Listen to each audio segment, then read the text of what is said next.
Hey everybody, and welcome back to FSi DFS. I'm McKinley 412. Small slate we got here, only 4 games for this early, only a 3-game slate at night. It's a big travel day, as usual on Thursdays for many teams. So let's just kind of dive right into this. Salary is not going to be too much of an issue on this slate at all. You can pretty much get whoever you want.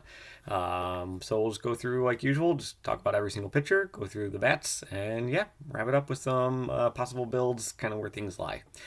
Kevin Gausman, up at the top, most expensive pitcher by a wide margin at 10.6K, facing off against Milwaukee.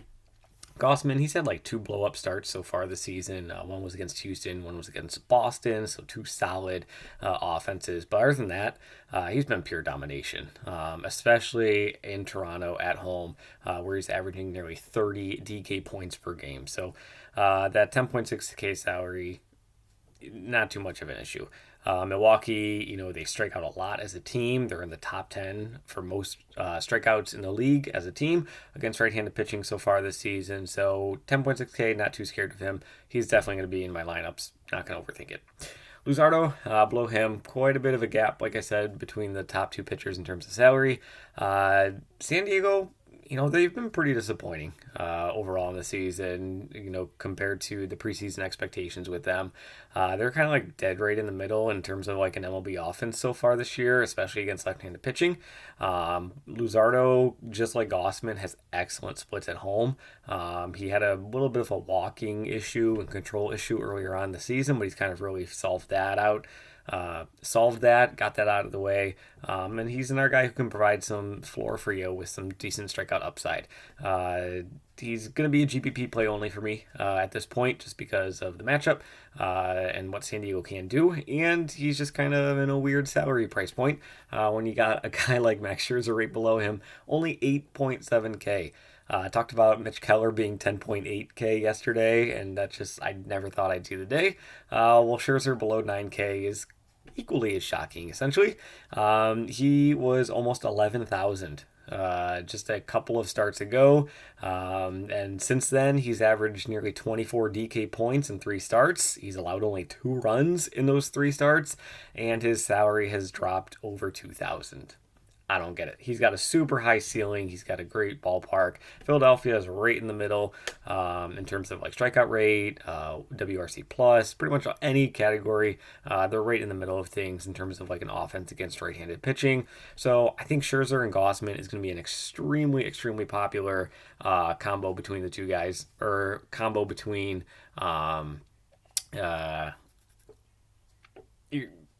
starting pitchers for your cash games. Oh my gosh, I can't think and do things at the same time. So let's just kind of keep diving on down. Peralta, 8.1K. So now, like I said, there's not too much of a salary issue on this slate at all. But Peralta, he's been kind of off and on this season. It's kind of like a jump rope going up, down. If you catch that song reference, good for you. But yeah, he's not the ace that we saw from, a couple of years back. We're not getting that crazy high strikeout rate anymore. It's kind of like Bieber from yesterday. It's not there anymore, the strikeouts. He's got 3 straight starts of only 4 strikeouts in each of them. So 12 strikeouts in his past 3 starts. He's also allowed 12 earned runs and has 9 walks. So he's not doing very great. He's facing against Toronto. Toronto is a very low strikeout team against right-handed pitching and an elite offense. So mix those things together. A guy who's struggling to get strike guys out, a low strikeout team, lead offense. I do like Toronto on this slate quite a bit, but Peralta, he's still going to be in the player pool just because there's not much else to like on this slate, but he is pretty much a GPP for me here. Musgrove right below him, 7.3K. We're getting real cheap with the salaries now. It's just with him, it's kind of like which guy shows up. He's another guy that has been very up and down so far this season. He's got a nice matchup against Miami. He's going to be pitching in a very nice ballpark, but we can't really trust him. He's a solid option, but again, can't trust him. So I think he's a GPP play only for me here. I really don't think you'd really need to get down this far into the salaries because the bets are pretty affordable overall. Excuse me. And yeah, so not much else to say with that. Taiwan Walker, these last 3 guys like Davies, Anderson, Walker, I just have no interest whatsoever. Kind of like with Musgrove, I don't think you really need to go down this low in terms of salary. Musgrove, I like Musgrove can have a solid game. I don't see Walker having much of a solid game. I could be very wrong about that, but still, I don't have any interest in Walker. And then Davies and Anderson. I mean, this is the highest run total on the entire slate going up against each other. I think the over-under I saw was at 10 or 10.5. The next highest game was around 8.5, trending under. So it is a very wide margin. All the offense is going to be in this Arizona-Colorado game. I don't want either of the pitchers. Davies has nearly identical walks to strikeouts so far this season in his 3 starts. So yeah, just I know the salaries are very appealing, but not too much interest. Anderson, he did manage 3 Coors Field starts and didn't get like absolutely blown up and torched. But still, the Arizona's got the highest implied run total on the slate for a reason at around like 5.5. So take it for what you will. So let's go to the bats. I forgot to pull up the sheet. Show you guys the sheet here. So Gausman, Luzardo, obviously they're going to be ranking them in the high tier. Gausman is number 1. Luzardo, GPP mainly. And then in the mid-tier, Scherzer, big gap, and then I actually like Musgrove more than Peralta.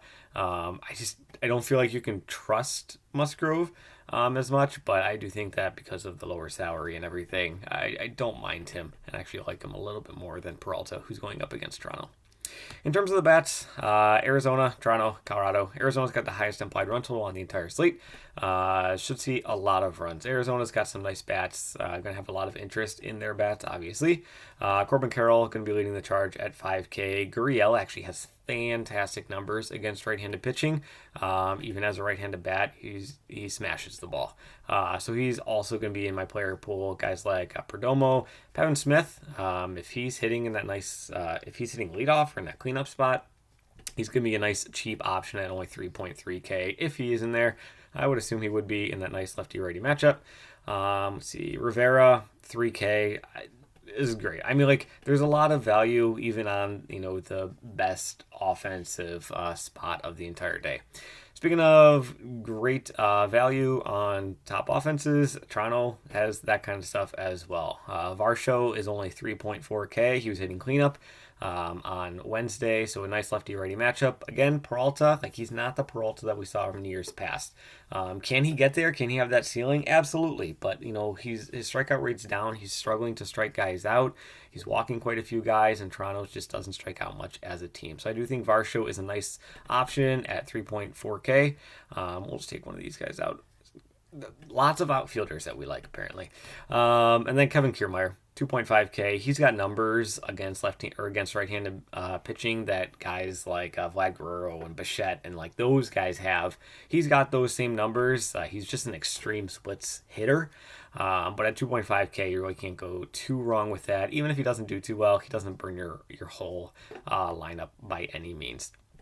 Other guys I do like from Toronto, obviously Vlad Guerrero, he's going to be a number 1 for Toronto, but then Bo Bichette would be right behind him on there.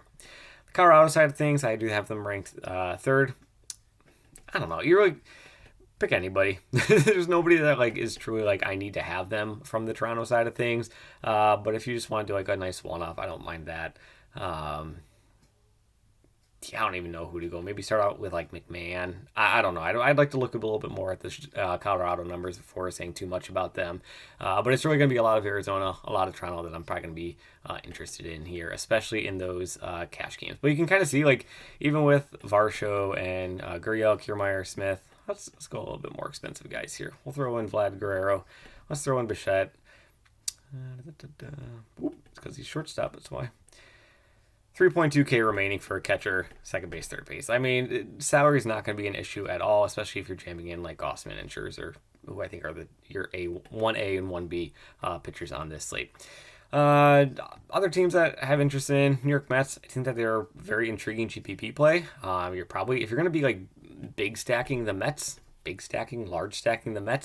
you're going to be saving some salary for sure. You might even leave some salary on the table. They only have one guy priced above 4.7, as you can see. Only 3 guys above 3.7K. So very, very affordable. The one guy I would want from them is going to be Francisco Alvarez for the Mets. This dude has been absolutely raking as of late, hitting the ball very well. He's kind of becoming the hitter that we kind of were expecting him to be. So you can see how well he's been doing. His price tag has creeped up quite a bit, but he's facing off against Walker. Not too much concern there. I'm not going to keep building just because I noticed I don't want to get a full lineup here. But you can see like there's not really any interest or any concerns with salary in that regard. But the Mets, I think they're all, pretty solid plays going up against Walker here, who's really been struggling. Nimmo, for sure, you're going to want to be targeting these left-handed hitters. Nimmo, Lindor, he can be an option. McNeil, he's got really good numbers against right-handed pitching at only 3.5K, so he could be a nice second base option for you. I don't think I would if you're playing McNeil, I wouldn't put him in the outfield. Just because there's so many other outfield options. But, I mean, maybe that's where you pivot. Everybody else is stacking, other guys in the outfield. Maybe you take up one of those spots and put him there. So, Zig, One Zach. All right.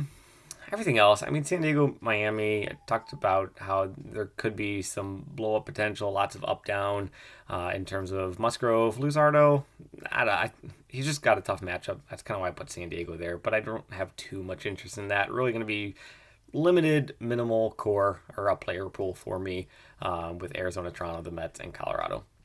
Philly and Milwaukee, leverage plays against the two most popular pitchers. So yeah, so that's kind of the slate. That's where everything wraps up for me. So again, thanks for watching. Really do appreciate it. Hopefully this breakdown was quick and, guides you in the right direction. So thanks as always for watching. Good luck in your contests, and we will see you in the next video.